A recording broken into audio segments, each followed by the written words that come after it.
During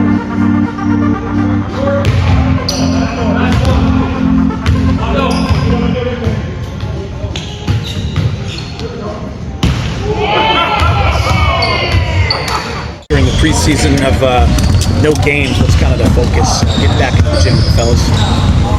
Just treating this week like training camp. That's really what it is.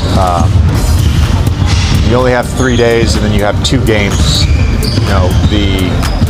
You want to make sure there's at least enough put in that they can go play a basketball game and not play pickup. This week is really more. This is our training camp. What's the latest update with some of the guys that we're hoping to ramp up this week? Marcus did most of practice, including some live play. It was great to see him out there. Braun and Luca just again modified, mostly individual work. Maxi kind of the same as them.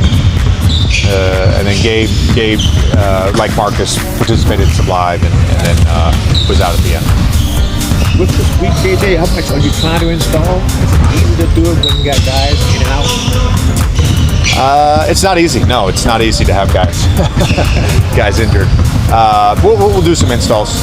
Today was you play a couple games and it's obvious on tape that you have to reinforce, teach, continue to just build the fundamentals, and so that's what a lot of today was and will be for the next couple days. We'll have some installs tomorrow, but just getting back to what I think most teams have, which is 4 or 5 practices and then play a game.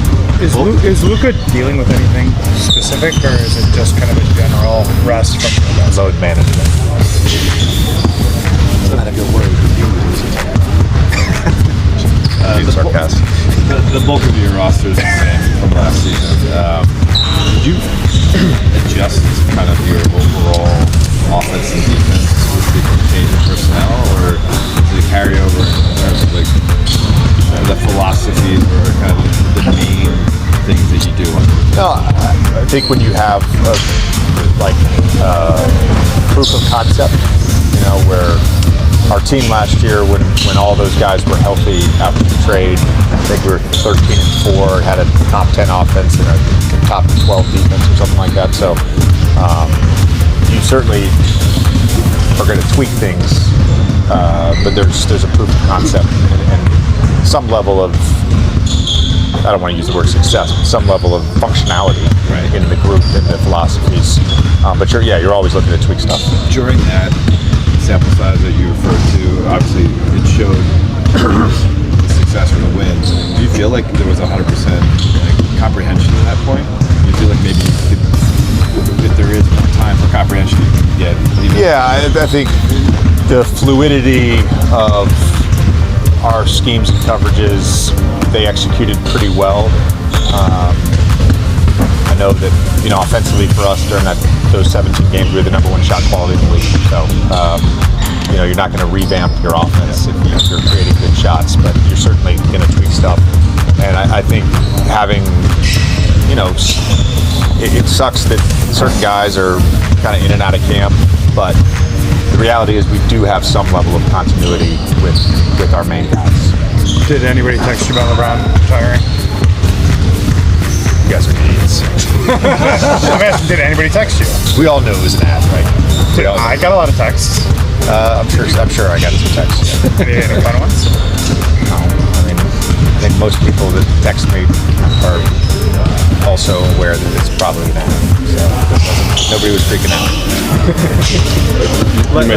You mentioned Mark participated. How did Smart look? Like, how was he moving and just getting back into the action? Yeah, he was awesome.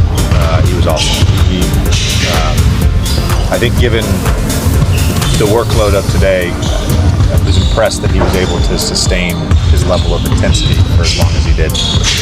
Last season we talked a lot about margins, trying to watch. You want me to elaborate on that? Absolutely.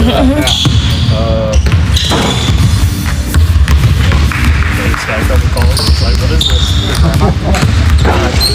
It's pretty online. She is very online. She believes everything she sees. Yeah, obviously, we've had the world by hold for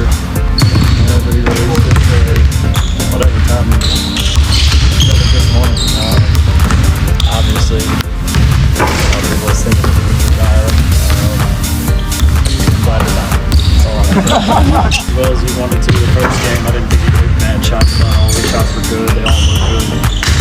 Like he said, some of them here got them. Maybe good. They were running us, but I don't think that we're good. But no, it's just he's become a really good player. We went golf the other day, and that was the first thing I told him. That one, and I was just like, I need to let you know you've been in preseason, and before that you've been, one of the better players out on the field almost every day. So continue to do that. He's a good kid. Good head on his shoulders. It's all about the right stuff, and just wants to get better. So thank you. See that, and Luka and all that. Everybody, we can run the whole game. So we're gonna see how we do. How has your relationship with Luka kind of developed in the chemistry between you guys? How would you describe it? It's fun, we just be around, we always mess around each other.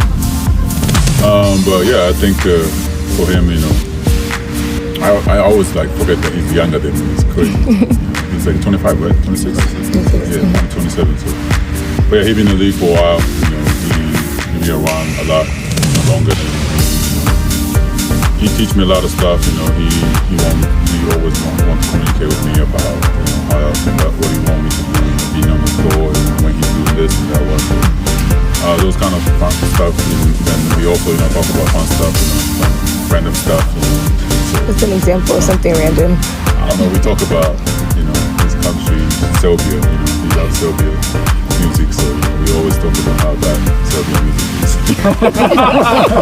I always listen to Afrobeat, so we always try to say that Afrobeat is bad, so we're trying to compete now. I mean, we have a lot of leaders. Everybody kind of covers different categories. We got Bron and Luka are kind of the vocal leaders. Me and Marcus as far as defense. And some guys just like AR and Dave are just lead by example. Being on time, coming to show up to work every day, helping the teammate out. So we have a lot of leaders and veterans in their own right. So I think that that's just gonna make us a good team. Guys being able to, everybody being able to pitch in and say what they got to say, taking constructive criticism.